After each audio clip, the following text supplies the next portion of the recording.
अखिल भूमंडलीय सर्वशिरोमणि मुनि समाज के संस्थापक आदि मुनीश्वर योगेश्वर सदगुरुदेव शिव मुनि महाराज की जय। उपस्थित मुनि वृंद, साधु सज्जन वृंद, संत वृंद, साधक वृंद, आध्यात्म ज्ञान के जिज्ञासुओं और प्रेमियों, सभी श्रोता वृंद, आप सभी को मेरा कोटिशः नमन, सप्रेम जय जीव।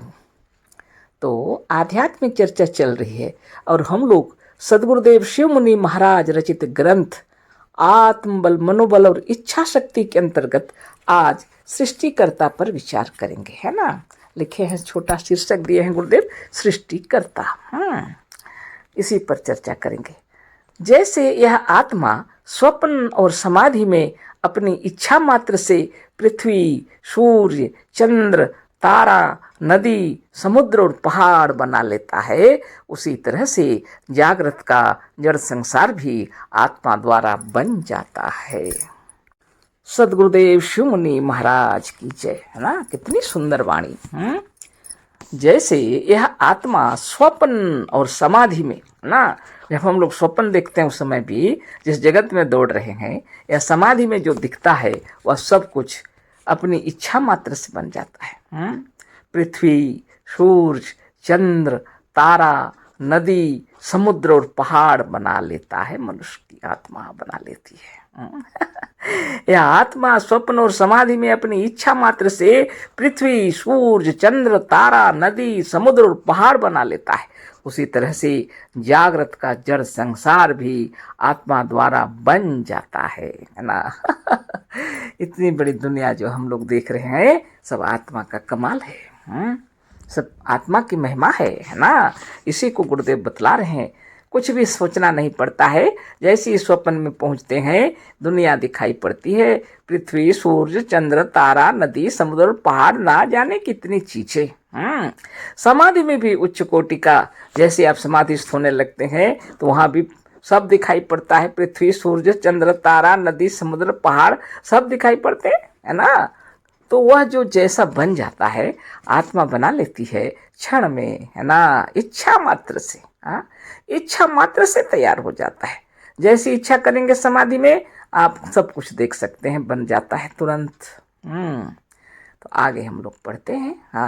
गुरुदेव क्या कह रहे हैं? जागृत संसार जो बना हुआ है, यह जड़ संसार जो है आत्मा द्वारा ही बन जाता है। आगे पढ़ते हैं। इस पर यह प्रश्न हो सकता है कि स्वप्न संसार को व्यष्टि जीव की निद्रा खुल जाने पर लुप्त हो जाता है।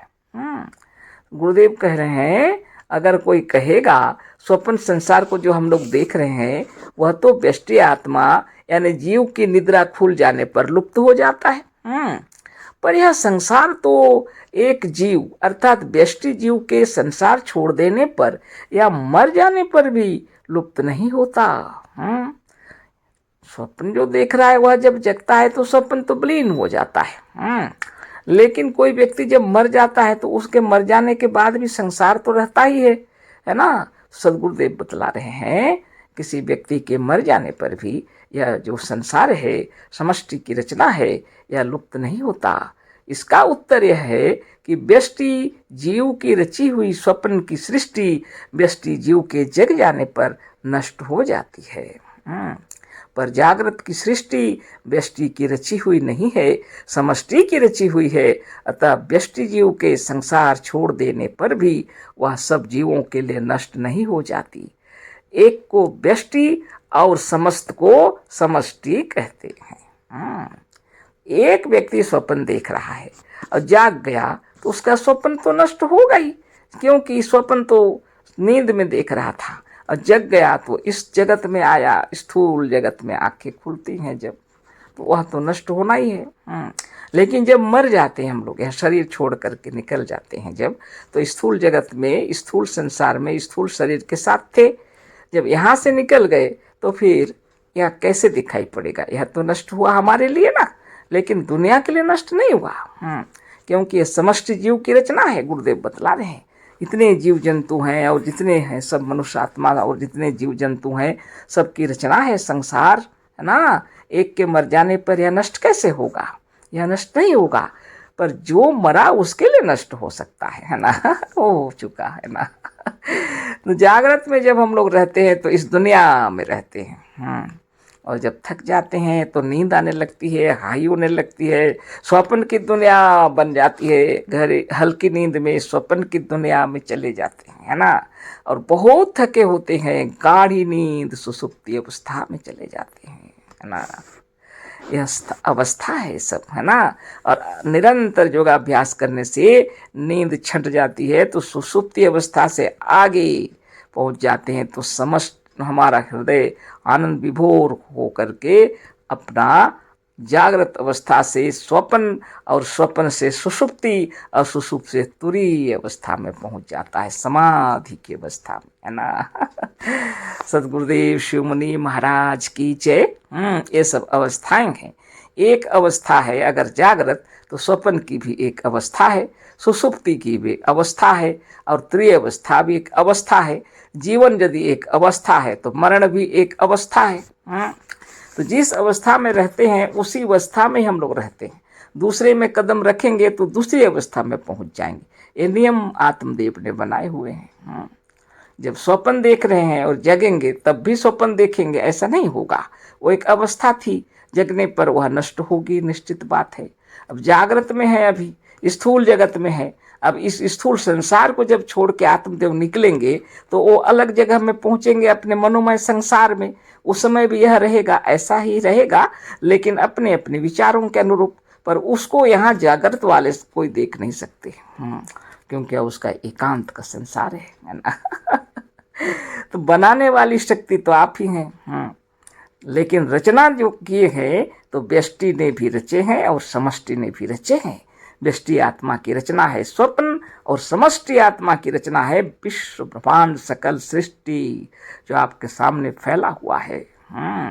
इसी को सदगुरुदेव बता रहे हैं कि स्वप्न तो एक व्यक्ति देख रहा था, जगह तो स्वप्न नष्ट हो गया, लेकिन इस पृथ्वी में यदि कोई मर जाता है तो उसके मरने से समग्र पृथ्वी नष्ट नहीं हो जाएगी, समग्र सृष्टि नष्ट नहीं हो जाएगी, क्योंकि यह समष्टि की रचना है। आगे पढ़ते हैं। हाँ, एक बात तो होती ही है, मर जाने पर उस व्यष्टि के लिए, उस जीव के लिए तो यह जागृत संसार भी नष्ट हो जाता है ना। जो मर गया उसके लिए यह जागृत संसार भी नष्ट हो जाता है। उसको और यह जागृत संसार नहीं दिखता, वो अपने मनोमय संसार में रहता है, वो अलग संसार है उसका। जो संसार छोड़ देता है, मर जाता है, उसके लिए तो सारे संसार का प्रलय ही हो जाता है। जो मर जाता है, संसार छोड़ के चला जाता है, उसके लिए तो सारे संसार का प्रलय ही हो जाता है। जागृत की सृष्टि भी स्वप्न ही के समान है। दोनों आत्मा के संकल्प मात्र से बनती और बिगड़ती रहती है। जागृत की सृष्टि जो विश्व संसार सकल सृष्टि है, इसको जागृत की सृष्टि कह रहे हैं गुरुदेव। और स्वप्न की सृष्टि वह स्वप्न में दिखलाई पड़ता है।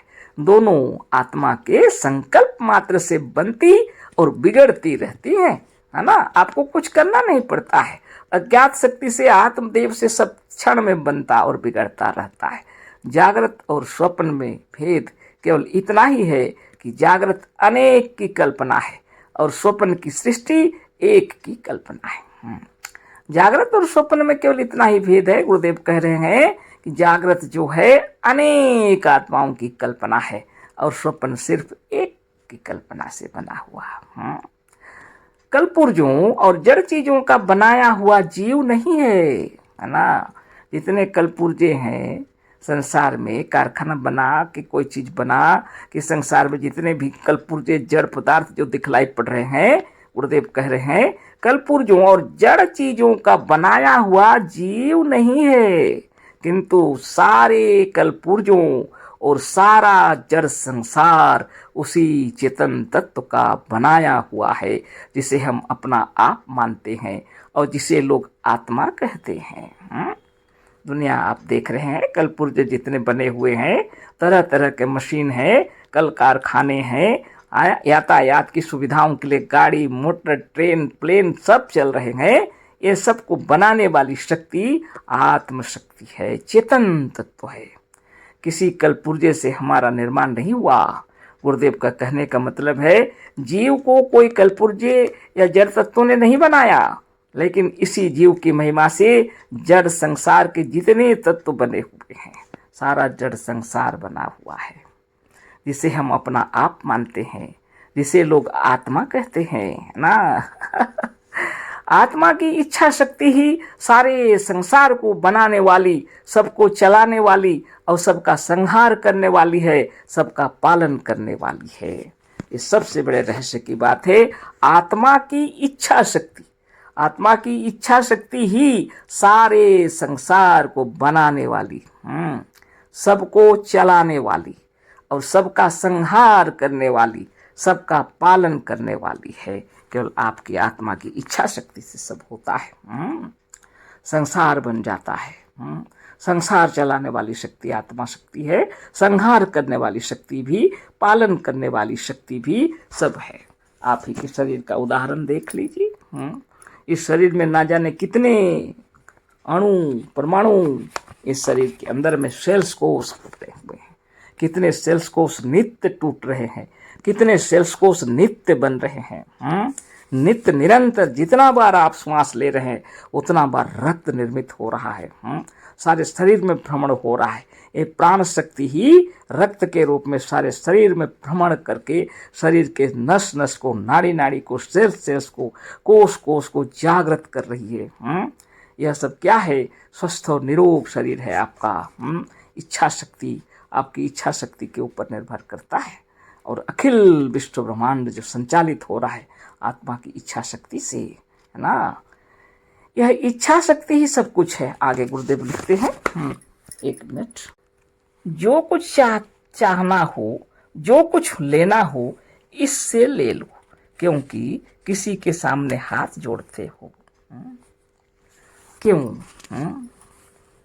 क्यों भीख मांगते हो? क्यों किसी की स्तुति या खुशामद करते हो? जो कुछ चाहते हो अपनी इच्छा शक्ति से ले लो। इसको अगर रहस्य को अगर आप जान जाए, दुनिया की सारी शक्तियां आपके भीतर हैं। यह इच्छा शक्ति है ना, आपकी इच्छा है, उसको आप कैसे प्राप्त करेंगे, इसके लिए योग साधन करना पड़ता है। प्रणव, प्राणायाम, चक्रभेदन साधन साधारण नहीं है ना। ये इच्छा शक्ति को बलवती कराने के लिए गुरुदेव साधन बताए हैं। यह इच्छा शक्ति ही सब कुछ है। आपकी इच्छा शक्ति सब कुछ है। जो कुछ चाहना हो, आप जो कुछ चाह रहे हैं, जो कुछ लेना हो, आपको जो लेना चाहते हैं, इससे ले लो। किससे ले लो? अपनी इच्छा शक्ति से ले लो। क्यों किसी के सामने हाथ जोड़ते हो? क्यों किसी के सामने हाथ जोड़ते हो?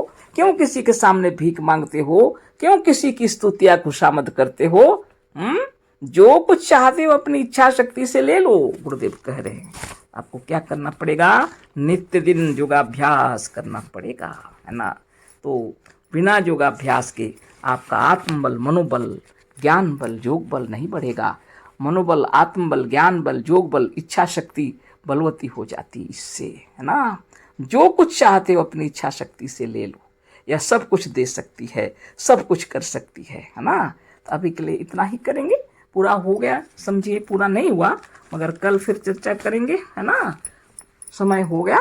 अशेष धन्यवाद, कोटिशः नमन, सप्रेम जय जीव। सद्गुरुदेव शिव मुनि महाराज की जय।